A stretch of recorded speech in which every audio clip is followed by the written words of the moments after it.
Hey up everybody and welcome back to my channel. Hope you're all having a wonderful Friday wherever you may be in the world. So today's video is going to be about who I think are the top 5 most overrated players in the NRL currently in 2020. So I just want to make a disclaimer before I do this video. I know most people might say, well, you haven't played a game of first grade rugby league, you don't know what it fucking takes to get there, how dare you say stuff like that. I'm making this video based on what the media and the pundits and people like that say in relation to players.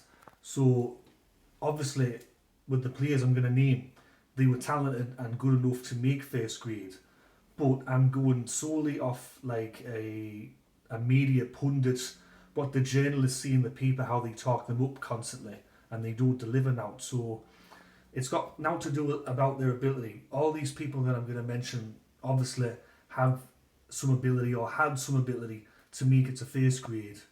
So this is just going to be about what the media and everyone else says about them and talks them up all the time. So I'm just going to get my list here because I'm unprepared. So the first person on the list, I'm not going to name them in order. This is just the top 5. It doesn't have to be the most in that top 5 bracket, it's just top 5. So I'd say the first person that I've got is Bryce Cartwright. So I'm pretty sure that everyone's aware of who Bryce Cartwright is. He's currently playing with the Gold Coast. He used to play for Penrith. I remember when he first started playing in the NRL, he was talked up by the media and talked up by the journalists and the pundits as someone that was going to be a future New South Wales State of Origin star. It hasn't quite worked out that way for Bryce Cartwright. He played with Penrith for a number of years before going to the Gold Coast. He's played City Origin, but he's never played State of Origin. Even when he's playing poorly, you'll hear the pundits and the journalists and people in the media just talking him up. And if you watch a Gold Coast match, even last year when they were doing awful, they'd say, "Oh, Bryce Cartwright, he could come up with the play. He could be the person to break this game wide open." He's had a number of off-field issues and lots of problems outside of rugby league.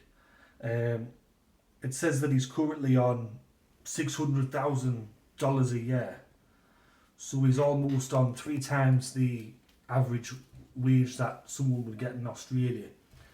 And in that time that he's been playing, he's delivered very little. I remember last year when he was dropped from first grade, the media went, "You can't do that. You can't drop Bryce Cartwright. He's a star." And everyone's kind of going, well, the fans are kind of going, "No, he's not really, no." But you keep saying that he is. So I don't think that with Bryce Cartwright things are going to change. I think he's going to continue to be someone that had potential, but he never lived up to it. Number 2 in the 5 players is Matt Moylan. Now, I've never been a fan of Matt Moylan. I remember when he first come in the NRL, you had Andrew Johns, Matthew Johns, Peter Sterling, all the journalists, all the media talking up Matt Moylan as the next big thing to come out of Penrith. It hasn't quite worked out that way. He was with Penrith for about 3 or 4 years, and now he's currently at Cronulla Sutherland.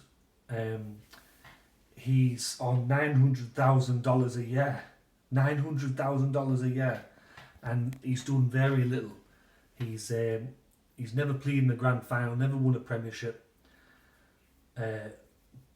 When you look at how many games he's played, he's going to be 29 this year, and he's only played 120 first grade games. He's played 3 games for New South Wales, which was in the losing series, and he also played 1 game for Australia. I think with Matt Moylan, he's been, if you count all the games that he's been injured, he would have probably been up to 200 first grade games. I reckon he's missed about 70 or 80 first grade games through injury, but on the fields he can produce moments of magic, but those moments of magic are once every 2 or 3 months. I think on the whole he's a very ordinary player,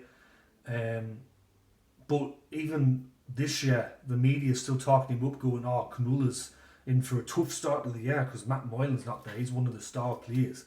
He was supposed to be one of the X factors in the team." And I'm kind of sat there going, no, not really. Even if you type in his name on YouTube and you search Matt Moylan, all the highlights of him playing or doing something on the field were all from 4 or 5 years ago when he was playing with Penrith. So you'd think with the way that Andrew Johns and the media and everyone talk him up, that he's played 20 State of Origins, won a couple of premierships, won a Dally M. It just hasn't been the case for Matt Moylan. Number 3, third person out of the 5, is Luke Brooks.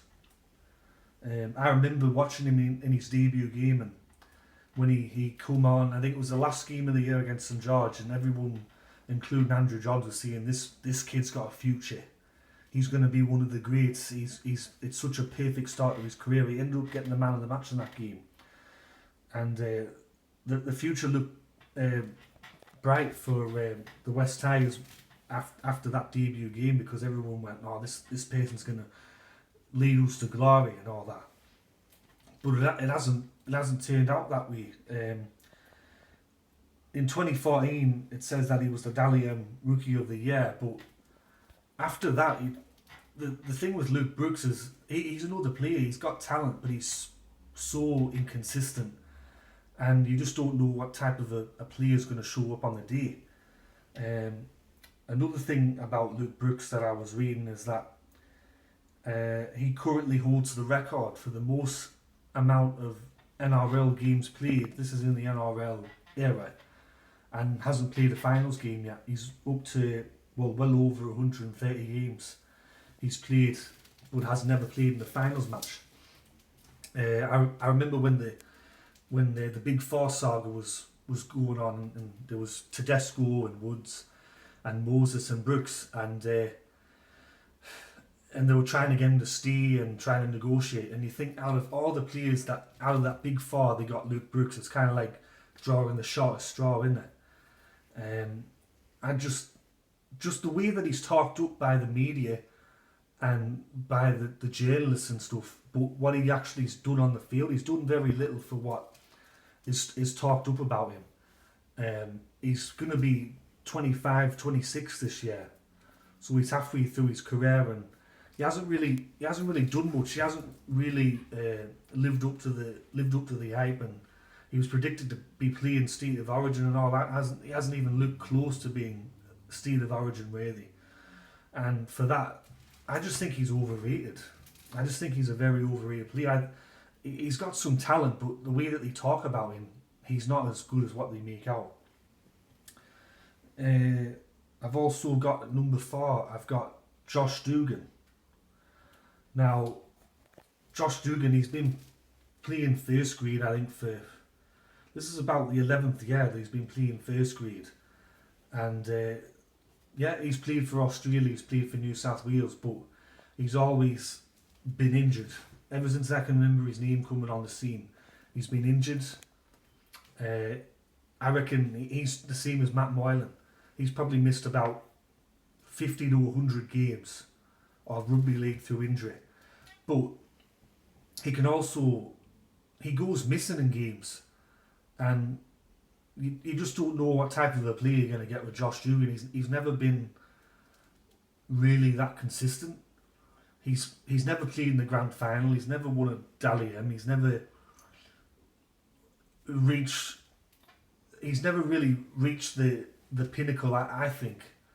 Given what's been said about him and the hype around him and how the media even in 2020 talk about him, I just think he's really overrated. Also the off-field stuff. I remember last year he was crying in front of the camera going, "Oh, people have got me all wrong, and I've done stuff for charity, and I did this for this dying kid, and nobody gives a fuck about that, and everyone just cares about the negative stuff. And then a couple of months later it says Josh Dugan kicked out of an RSL for being drunk and disorderly, and you kind of go, yeah, that's Josh Dugan right there. If you read the comments on social media, even today people still call him a cruiser boy, or where's Slavonka Cruisers at for what he did at Canberra. Because if you're not aware, he was sacked from Canberra. So I've just never really rated Josh Dugan. He's an okay first grader, but the way that people talk about him, he's not in that top bracket of players in my opinion. And I'd see number 5. I'd see that the last person in the list is Aaron Woods. Now, unlike the other 4, Aaron Woods, I think he's kind of fading in obscurity. He was part of that big 4 thing at the West Tigers, and then he ended up making that big money move to Canterbury.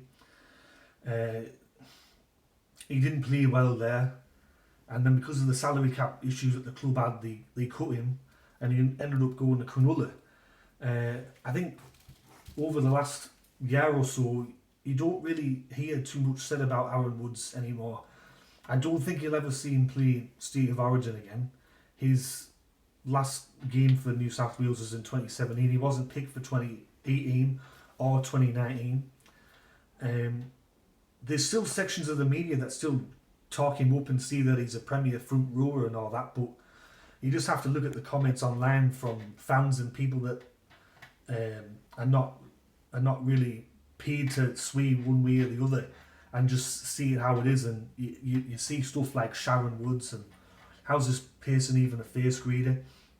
I have to disagree with the how's he even a first grader comment, because clearly he has some talent if he's played for Australia, New South Wales, and he's played, I think, 180 first grade games. But the thing with Aaron Woods is I think the media and everyone have made him out to be a lot better than what he actually is. I'd say at best he's a solid first grader, but that's stretching it. I think Aaron Woods is just a decent player, but the way that they go on about him, especially last year and the year before that, was just way over the top. I think he's very overrated, but I think you'll find this year, and as time goes on, he'll be talked about less and less, because he's lost his spots in the Australian and New South Wales team, and I don't see him ever getting them back.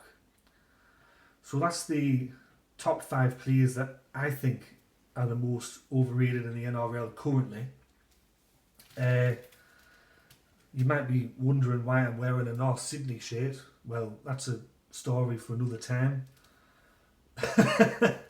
Yeah, it's a bit of a long story, that one. I might actually make a video about my connection with North Sydney, if anyone's keen to listen in on it. So anyway, that's my video. Hope you enjoyed it. If you did, please like and subscribe. Hit that notification button so you're aware of all the new videos I'm releasing. I'm thinking about doing a video tomorrow called Top 5 Most Underrated Players in the NRL. And if anyone has any video suggestions or anything that they'd like me to talk about, then go ahead. I love making these videos. I'm really enjoying it. So I'll catch you all later, and ta-ra.